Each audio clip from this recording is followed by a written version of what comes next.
Previously on Dark Souls. I had a feeling you'd understand. I did. Ow! And so the journey continues.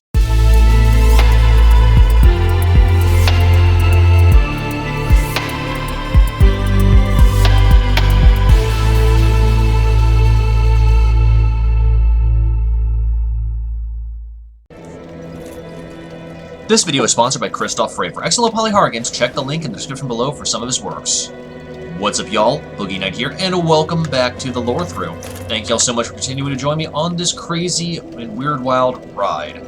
I know in the last episode some mistakes were made. I'm not sure what evil befell my controller. For some reason, when I was finishing conversations, I would immediately attack them. I don't know why. My controller was flashing. Obviously, so we had successfully greased Ray of Thorlin as well as Patches. That is not why I'm back at Firelink Shrine. I also know in the last episode I kept talking about how I needed the Rite of Kindling when I realized after the fact that I had gotten the Rite of Kindling from killing Pinwheel. I apologize. Obviously, you couldn't tell by my voice. I was a little bit mind-flooded, a little bit just not in the best shape, form, or fashion. I probably should have taken the night off instead of record, but what's done is done.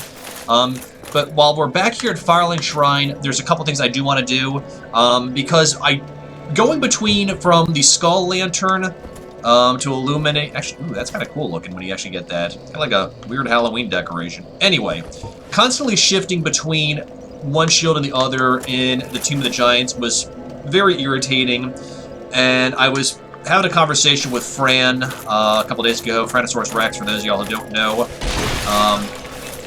Talk about alternatives, because I know she was having some issues with the Tomb of the Giants. So I'm actually going to deviate and go to the Demon Ruins and then turn on to Lost Izalith.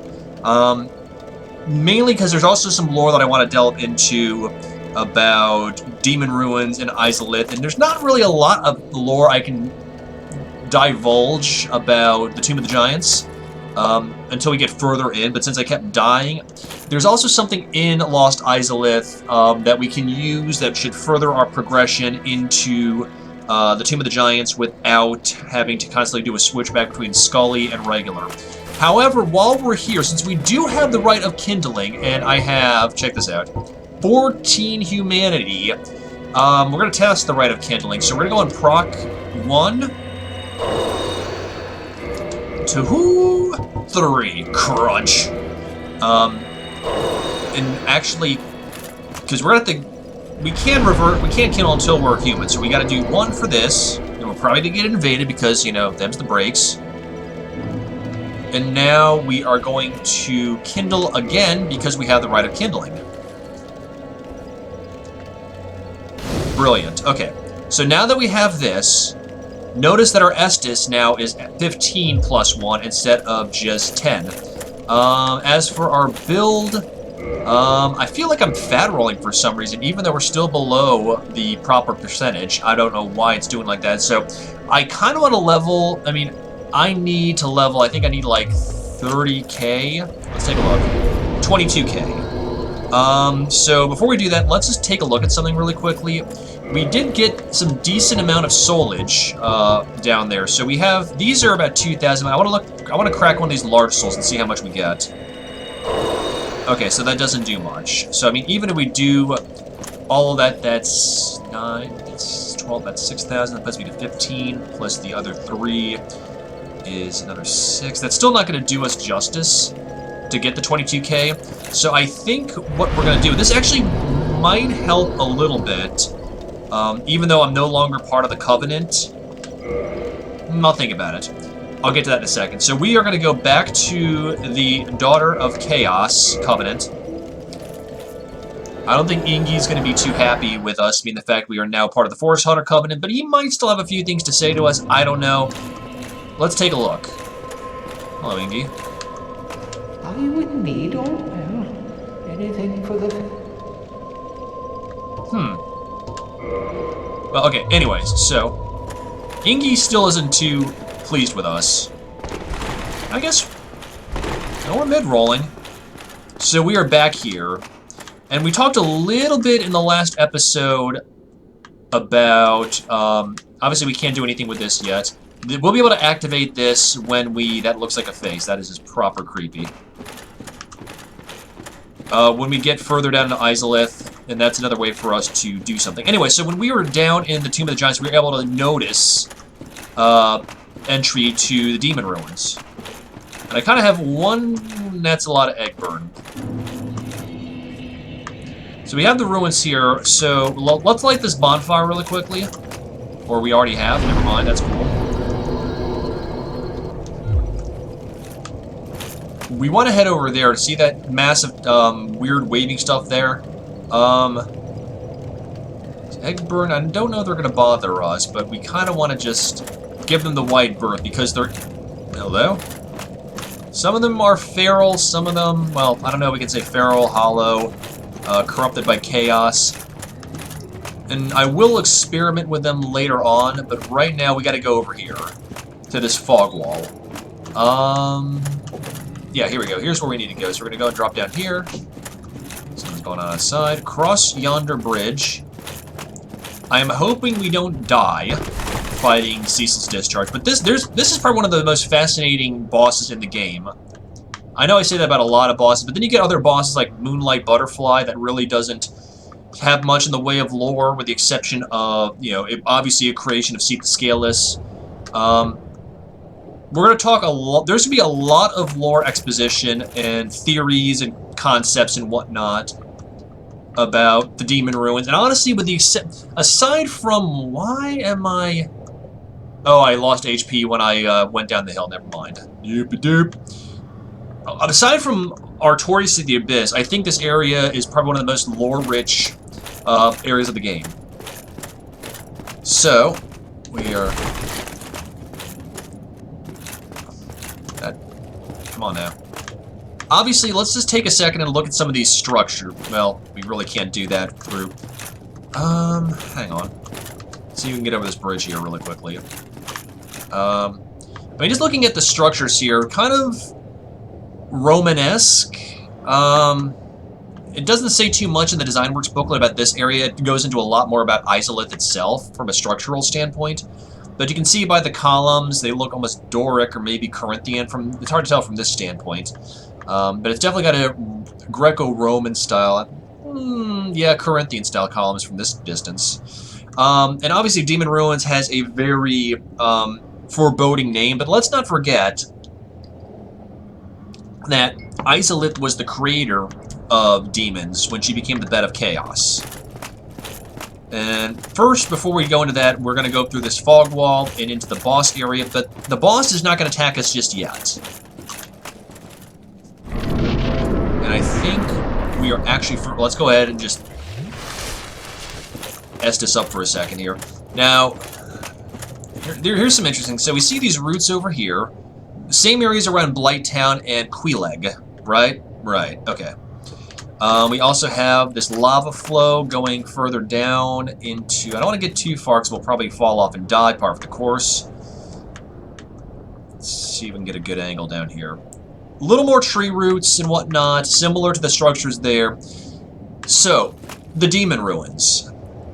Obviously, we've talked about how the Witch of Isolith, one of the four lords who helped Gwyn in the battle against the Ancient Dragons and was bequeathed, one of the founders of the First Flame, was the Mother of Demons. Also the head of the Chaos Covenant, which we see evidence with Queeleg, the Fair Lady, anything with the word demon in it, so even Capra Demon, that kind of thing. So, just to recap, the Witch of Isolith, when the First Flame started to fade, tried to recreate the First Flame using her soul. However, when she recreated the First Flame using her soul, it became out of control, and thus created the Chaos Flame. The Chaos Flame corrupted everything it touched, and hence she became the Mother of Demons, the Bed of Chaos. So anything with the demon affixed to it, obviously, some of them escaped from Isolith, such as Queeleg and the Fair Lady, but since became corrupted. However, there is a piece of lore that is not part of this one, but something Vati Vidya and one of his fans came up with was a little bit more of a story pertaining to Isolith and her offspring, the demons, and maybe even Queeleg and her sister, and this boss around the corner here, Ceaseless Discharge. Now, mind you, I'm thinking this is just fan-related and is not canon to the main plot, but I will put a link in the description below to the Vati Vidya piece with a timestamp pertaining to Gwyn and quite possibly Gwendolyn's visit to Isolith and the Lost Isolith and the Demon Ruins. Because I think it puts things in a new spin. Anyways, so talking a lot. So we have these two areas here that'll eventually lead to the boss fight. A little bit more down here, and you can see this constant lava flow. And I think down there somewhere there be Taurus demons. But here's really what I want to talk about. This hulking beast. This is the Ceaseless Discharge, one of the children of the Witch of Isolith, now Bed of Chaos. Let's see if we can get a good up-and-close personal, because he's not going to attack us until we do certain things. So I want to see if we can get a really good look at this guy. So, Ceaseless Discharge. Corrupted by Chaos. Now, there's often some discussion about what is worse, the Abyss or the Ancient Chaos. Both are pertinent in the entire Dark Souls lore canon. Obviously, they do bad things for different reasons. I personally think the Abyss is a lot worse than Chaos because, well, Isolith... I'm going to flip back around here in case my controller starts to wonk again. Was used for good, or supposedly used for good, whereas the Abyss is just all corruption. But if you have any fan theories about the Abyss versus the Chaos, let me know in the comments below. So, Ceaseless Discharge. One of... Obviously, let's get a good look at him. Obviously, you can see by his face that he is in a lot of pain. And you see kind of the corruption that Chaos has done to him. So, when he became corrupted by Chaos, his sisters, i.e. Queeleg, or the Fair Lady, or even in some cases Quelana, who we have not met, nor do I think we will meet her. I've talked about her a little bit, but I'll go into more detail because it is pertinent to this area of the game. When he became... I mean, just looking at his body, I mean, you see these pustule sores coming out of him. Obviously, he's in a great deal of pain. You see fire emerging from him, which is in turn trickling down into the lava flow below. That's how he's gotten the name Ceaseless Discharge, because he's ceaselessly discharging lava, magma, and fire down below.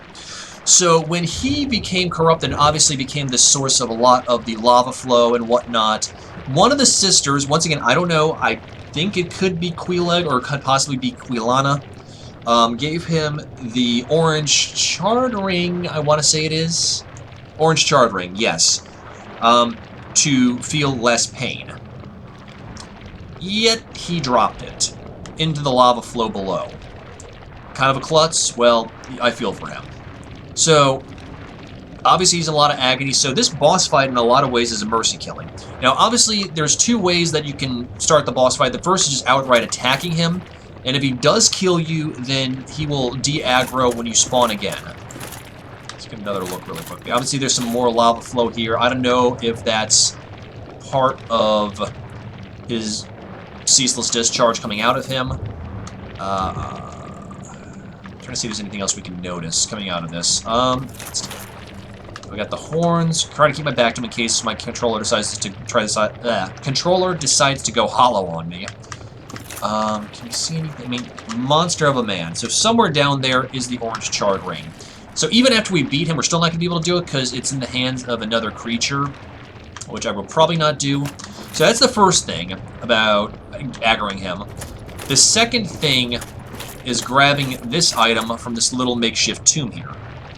Now, in the boss fight, of course, a lot of people often compare this boss fight to that of the old Iron King from Dark Souls 2, which I am not looking forward to because when I did play Dark Souls 2, the old Iron King was a proper pain in the butt. And I died more times than I can count. I think it took me an entire stream to finally beat the old Iron King. Similar structure, but there is a way to kind of cheese this, but I need to see how it's done. So with that being said, we're gonna pick these items up and we're gonna look at them later on because this does deal heavily with the lore. I'm gonna have a sip of water, and let's see if I can actually kill this guy in one go. But there's a specific way that we have to do it.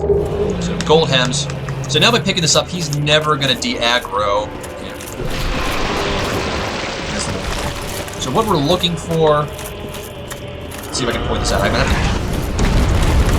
I mean, we can't attack this, but that's one way to do it. But there's another. Okay.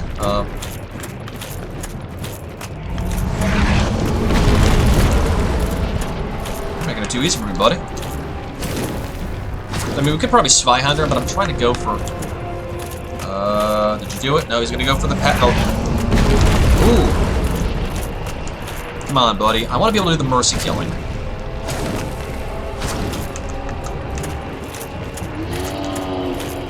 Did you do it? Nope. Did he? I think he did.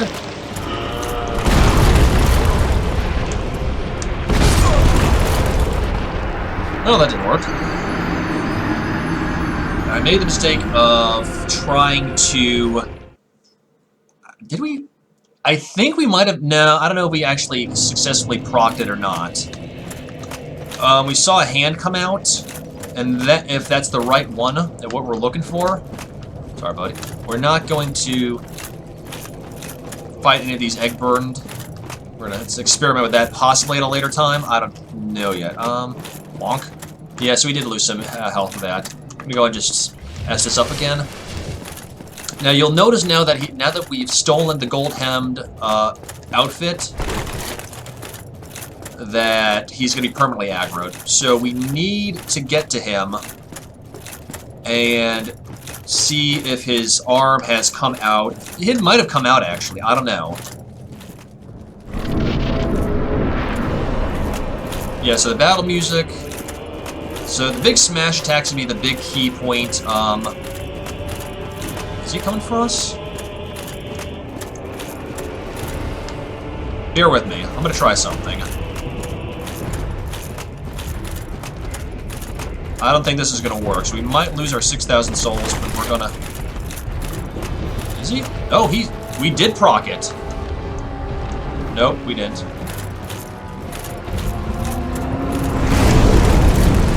Yep, we didn't proc it. Okay. Estus, my friend. Yeah, we didn't do that, so he's gonna spam fire attacks with us.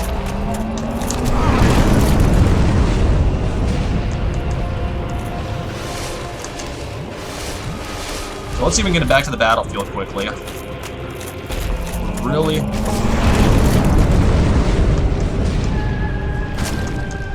Get that.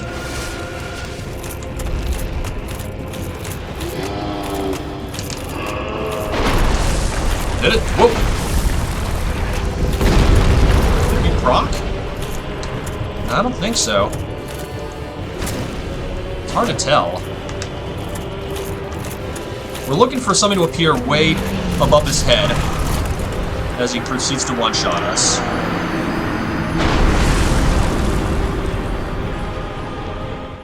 I don't think that worked. Let's try it again. Hang on. We're figuring things out. Oh yeah, I did use quite a bit of Estus on that. We might want to... We'll see. I don't really want to keep fast traveling. We'll see how this battle goes. What we're looking for... So he's unleashed one of his arms. If we can get the one to go over his head, that is the trick for the mercy killing. Obviously, we can fight him on fair ground, and a lot of veterans be like, "Oh, no, you should be fighting on even keel. You're just cheesing." Honestly, this wasn't a glitch in the Matrix, so to speak. This actually was something that FromSoft legitimately put in, which I find fascinating. But then again, Ceaseless's story is so sad and so just awful. Okay, so if I can get around this corner without getting blasted... it.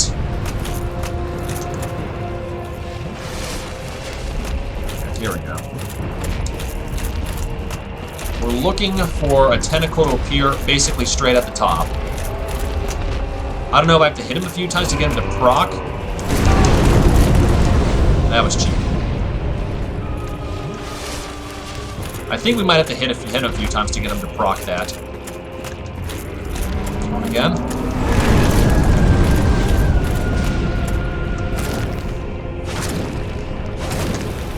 I don't know, I think it's RNG about when he procs. Oh yeah, I followed old Iron King.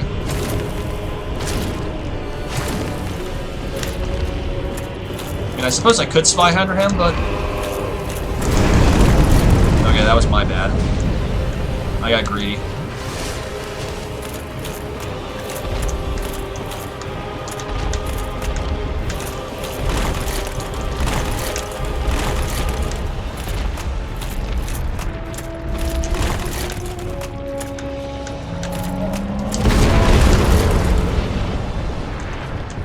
Estus.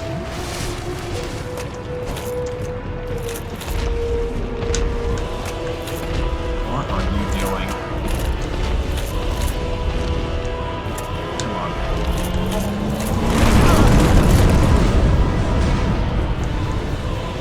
Got 2 Estus left. Come on, Ceaseless. 3-me dance, buddy. Ah! Too soon.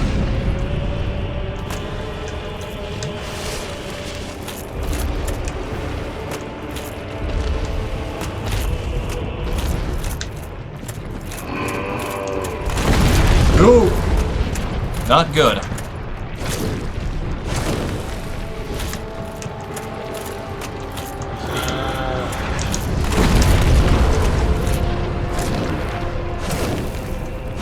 Could squeeze off 3 hits. I could have gone for a 4th, but I don't want to fall into the Arsenal's trap.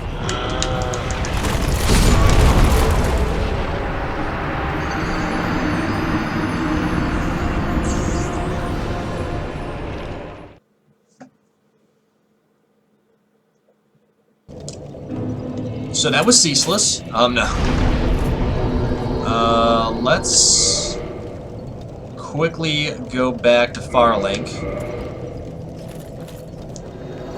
And I probably should have lit this bonfire before I got the Soul Vessel, now that I thought about it, since I don't know if that's going to warp us back to where we need to be. It might. Let's see...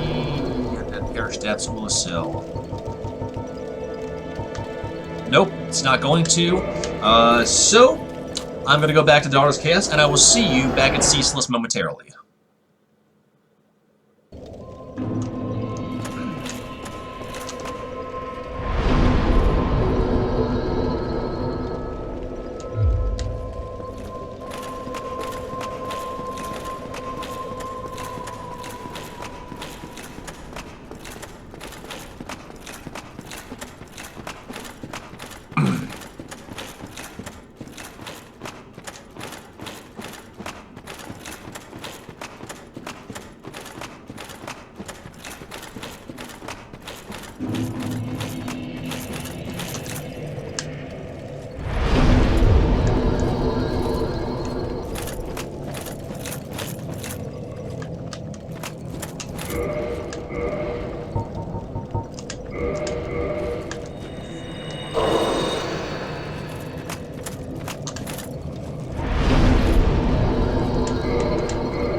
And we are back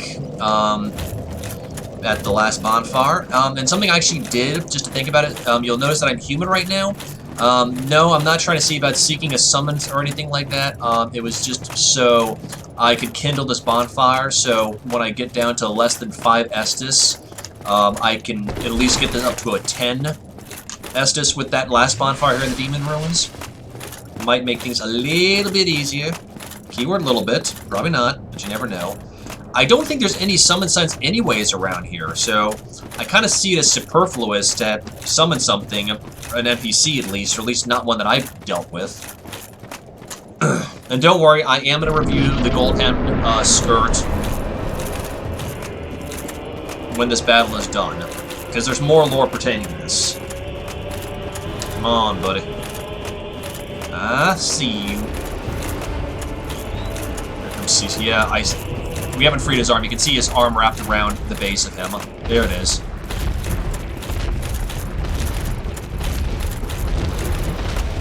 So we go for the blast. Got it. Safety zone. I mean, there's really no point for me to regain my bloodstain, but you never know. Oh, you cheapie. Should have seen that coming. Yeah, his arm's still down there in the mud. Got a beehive of tentacles.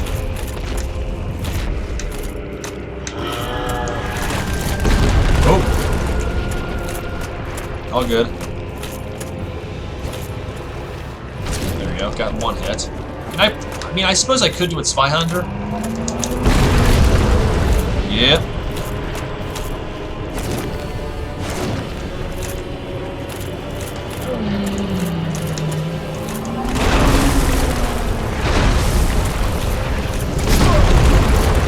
Really? A 3-shot.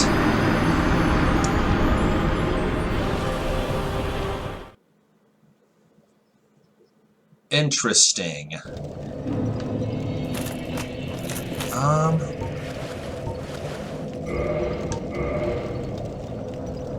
You know? Bear with me. Let's whip out the Zweihänder.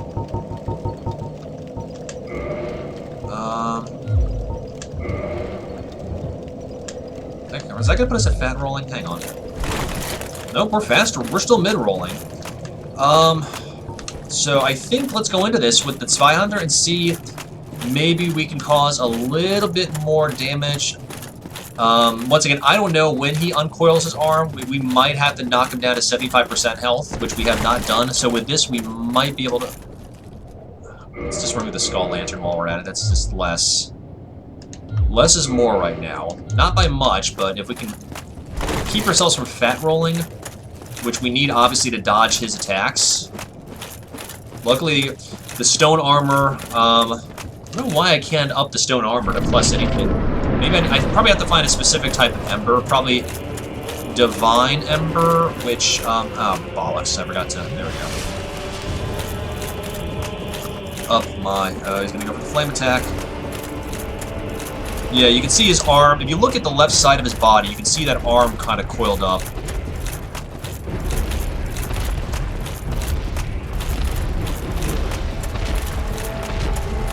It's often speculated about which way you want to go around, but I feel like he's going to be the blast attack unless it like goes straight around the corner. We should be in relatively safe keeping. Maybe this can rock. You nerf herder. Here's a reference nobody's gonna get.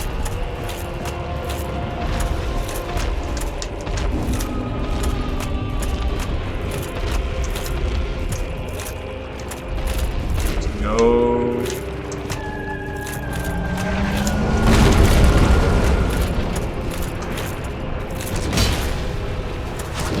So, about 1.5 times the damage I've been doing using the axe. And this is actually a perfect way to work on your,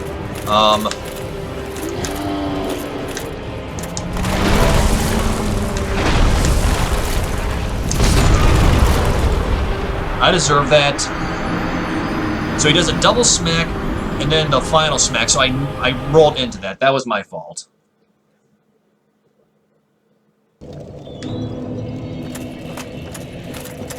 This is my white whale right now, or maybe my red whale.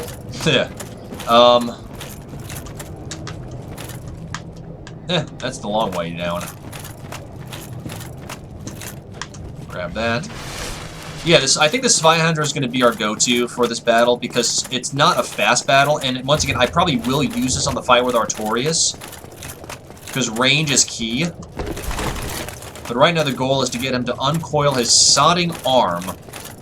Now, I know some people say that it'll uncoil it immediately, but he still hasn't, as evidence. It's supposed to, from what I've gathered from ENB, is that it will actually, you'll see him unwrap it. And it's times like this that I wish my stamina was higher. I'll probably, in my build, I will probably put 1 or 2 more into endurance, because that also helps by poise and avoids knockback.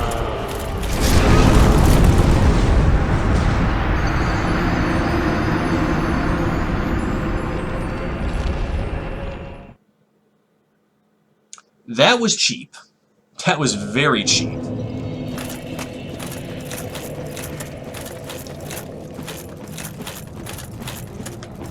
Well, we'll see if I do any kind of speed-ups.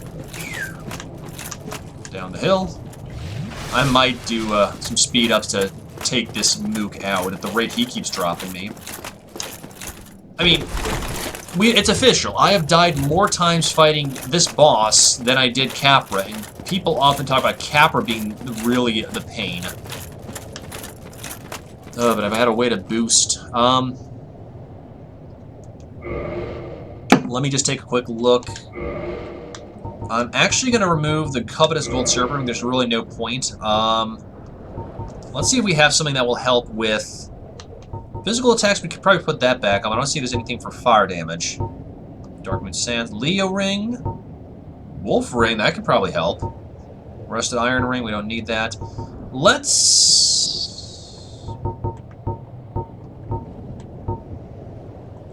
Let's go ahead and put on the Steel Protection, because the fire damage, yeah, that's definitely doing it. We need to keep Havilon. We might put the Leo Ring on for poise when we fight Artorias.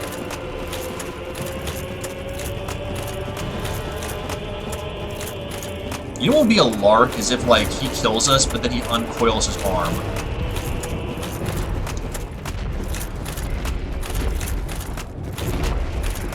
Okay, you know what? We're gonna see if we can kite him. We're doing a smash.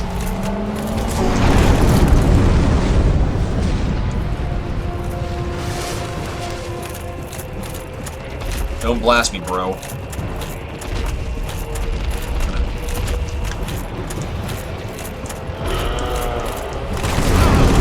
That was what I was trying to avoid. I was trying to...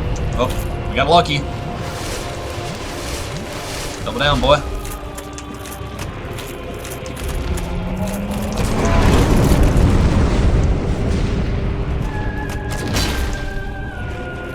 Alright, that's it. Let's dance.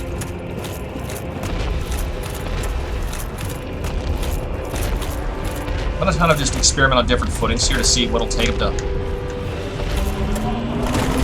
Yeah. Too fast. And even ENB said that sometimes he'll just spam his... Still too fast. Or not fast enough.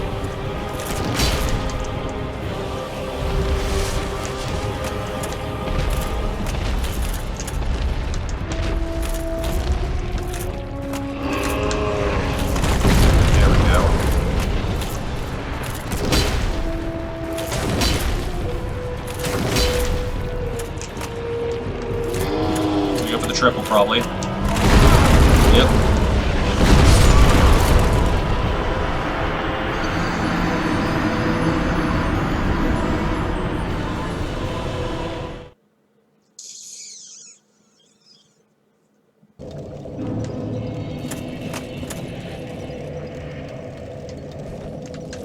I think, yeah, I don't know why I'm not just two-hand or just double-handing. Because we're not using a shield. There's no way to block that kind of power from attacks. I should have just done that to begin with.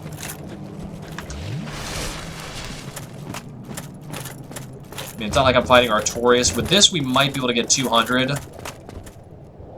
Oh, good Lord Almighty! I almost. That would have just been bad news. Are we still? Oh, we're still mid-rolling.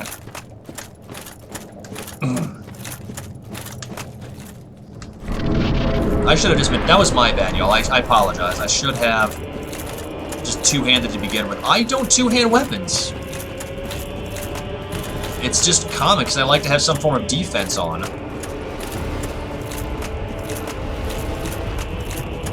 Yep, he's still got that arm nice and coiled up. Don't blast me, bro.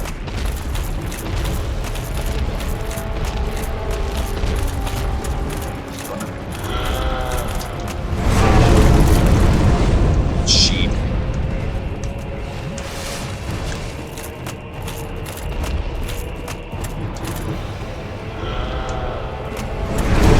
What?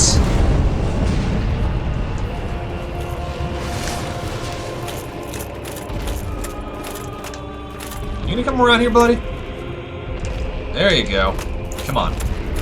Let's fight fair as normal monsters. Oh, come on! Bull!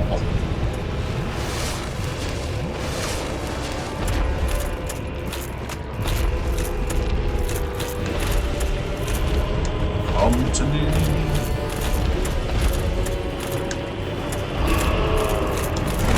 There we go. That.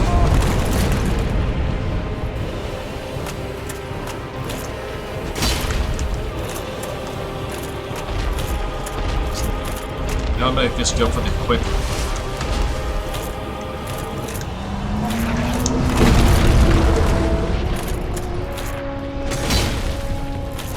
Oh yeah, that's better. He's gonna go for the triple.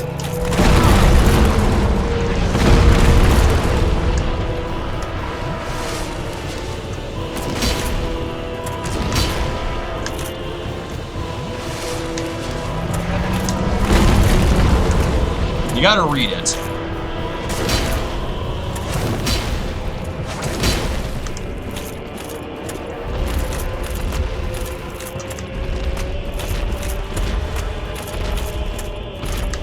He's thinking about it.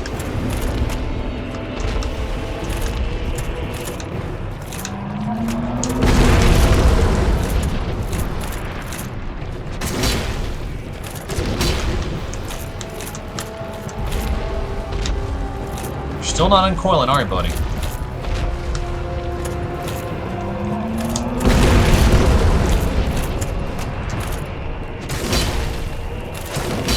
Nope.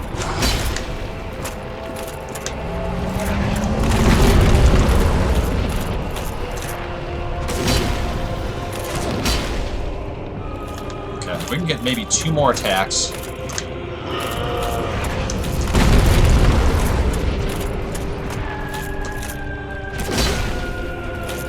He's done it.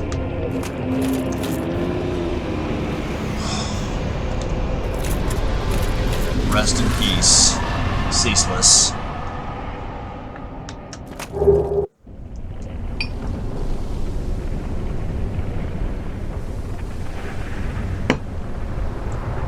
And there goes the lava flow. Sort of. We had to do this to traverse the lower areas in order to get to Isleth. So now some areas we can traverse, but until we... Oh, we're bone and humanity. Brilliant. So, let us get our friendly battle axe back. There it is, battle axe plus 10.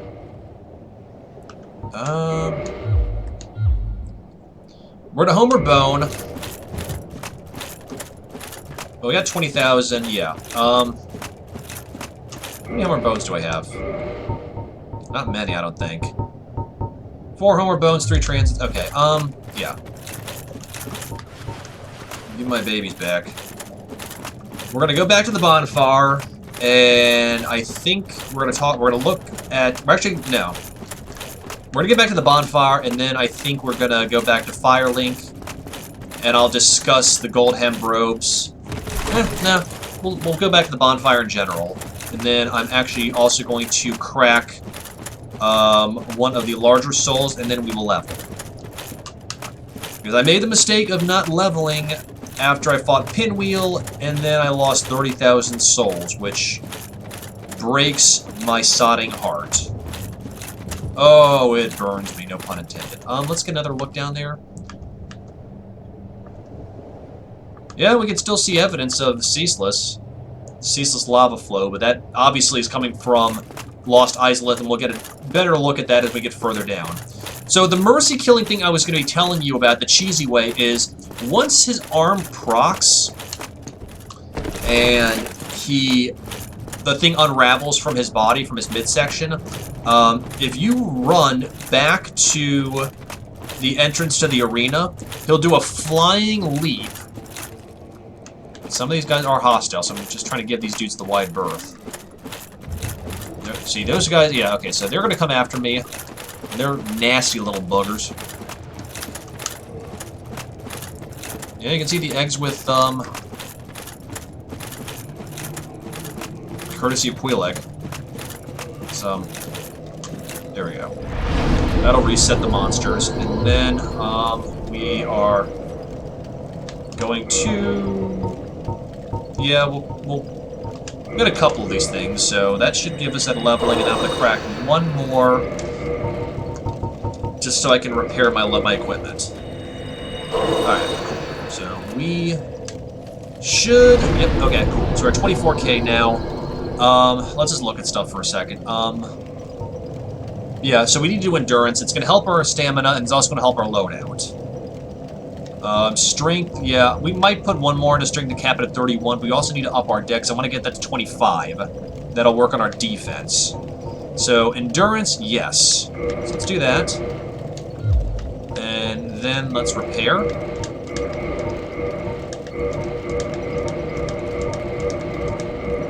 Okay, cool.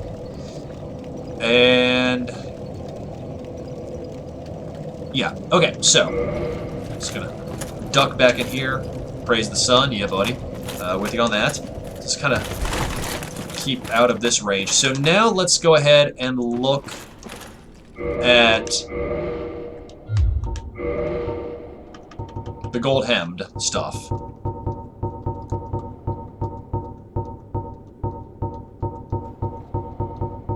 Dusk, we've already looked at that. Here we go. Gold hemmed. Obviously doesn't do much for anything. Worn by the witch Quelana of Isolith, mother of pyromancy and daughter of chaos. She wore this gold-hemmed black hood before the Age of Fire, and it offers strong resistance versus fire, poison, and other perils. Same thing. Okay, so I have talked a little bit about Quelana. If you can hit a certain level of pyromancy, she does become visible in Blighttown, at the base of Blighttown, closer to the entrance to Queeleg's domain. So, here's the interesting thing too, is since you do meet Quelana, this kind of, but obviously her clothes are in the tomb, and since I'm probably not going to get far enough in the pyromancy leveling, I don't see myself getting to plus 15, nor do I see myself going further into the Daughters of Chaos cult. So there's going to be a lot of cut lore that I'm going to not be able to experience with y'all, so I'm going to get that out of the way. So, with Quelana being visible in Blighttown for having a plus 10 or plus 15 pyromancy, once again, or it could be 12, it's at least a double-digit pyromancy level.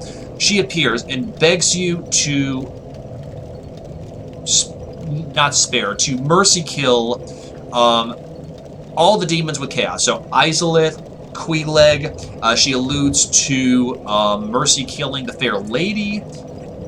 And this is all out of sheer love, because, remember, like Queeleg and the Fair Lady, Quelana is a daughter of the Witch of Isolith. She's the mother of pyromancy, and ergo, an offspring. So why was Quelana, though, since she appears to be human, or quite possibly a ghost, how did she escape that? Was she with the Witch of Isolith before this whole thing went crazy? I don't know. There is a fan theory, and once again, this has not been confirmed by FromSoft or Miyazaki and company, is that she's speaking to you through time, kind of like Dusk of Ulasil. So maybe Quelana foresaw this happening, and she's speaking to you from before everything went to dust and dirt. Who knows? It's a fascinating thing. So why is her clothing, though, in this weird little cairn tomb thing, guarded by ceaseless discharge? That's why one of the things that she's speaking to you through time is that actually is her corpse. And that's why she's speaking to you before this happened, kind of like Dusk. The second theory is she faked her death to get away from the chaos, no pun intended. And she's hiding, and that's why with you, and since there's no real chaos servants looking around Blighttown, the only people in Blighttown are Shiva, who we've met near Alvina, and his little bodyguard, or Hollows and other chaos bugs. Not demons, not pyromancers, but bugs and other weird things. So maybe that's why she's hiding in Blighttown, so she can be close to Queeleg, rest in peace, the Fair Lady, and Islip to keep watch. And since we show our pyromancy, that's why she's coming to us. Now, I don't know which theory is true. I kind of like the speaking through time one, but that also goes back to my Ulasil theory. I don't know. But that's kind of the two theories that go for with Quelana. Obviously, she could have faked her death. Stranger things have happened. FromSoft has a way of keeping things very ambiguous, but once again, that's what I like about it. So now that we are done with Ceaseless Discharge and that area, we will continue to explore the Demon Ruins. There's a lot to explore, and eventually we will move on into Lost Izalith. But as always, I want to hear your comments. What do you think of the lore behind Izalith and the birth of the demons? What do you think of Chaos versus the Abyss? What do you think about Quelana, for those of y'all that have played this game before, and the Ceaseless Discharge? What do you think about that whole concept? Let me know in the comments below. And of course, if you have any tips, tricks, or strats, let me know in the comments below as well. I do read every comment, and I try to reply to every comment. Always, of course, a big thank you to Christoph Frey for being a sponsor of the Boogie Night Project. If you like low poly horror games with a big emphasis on character development, storyline, plot, overall fear factor, ambiance, you should check him out. Links in the description below. I guarantee you he won't let you down. So, of course, with that being said, before I call it a night, if you like the Boogie Night Project and you want to find out more, I do have a Twitter page as well as a public Discord channel, and links to both of those are in the description below, as well as a link to my temporarily defunct Twitch page. And if you are interested in supporting the Boogie Night Project, of course, likes or dislikes or feedback, shares, that's very good, and I really do appreciate it. But if you want to do more, never any pressure, of course, but I do have a Patreon account where for as little as $1 a month, you get access to exclusive content such as the patron-only section of my Discord, as well as weekly patron-only uploads. Right now, we're working on a beautiful game, and I have recently spoken to one of my patrons, and he will be selecting the next game I play. So otherwise, I hope y'all have a fantastic night, and I will catch y'all on the flip side, alright? Peace. Hey y'all, while my gratitude knows no bounds for every single bit of love and support y'all have shown for me over the years, there are a few people that I legitimately want to take a few minutes to thank for their unending help and support. First of all, obviously Christoph Frey, not just for being a sponsor of the Boogie Night Project, but also for letting me use his music from GABA Transistor in my streams, as well as him kind of coming up with his own little fragment for my new introduction to the Boogie Night Project. And speaking of introductions, the intro as well as my YouTube banner page were done by the amazing Oren. You might know him as Oren VDK, as well as Oren from Couple Cakes. Thank you so much, Oren. I really do appreciate the time you took to put together everything from the banner to the beautifully done introduction that merged perfectly with Christoph's music from GABA Transistor. So big thank you to them.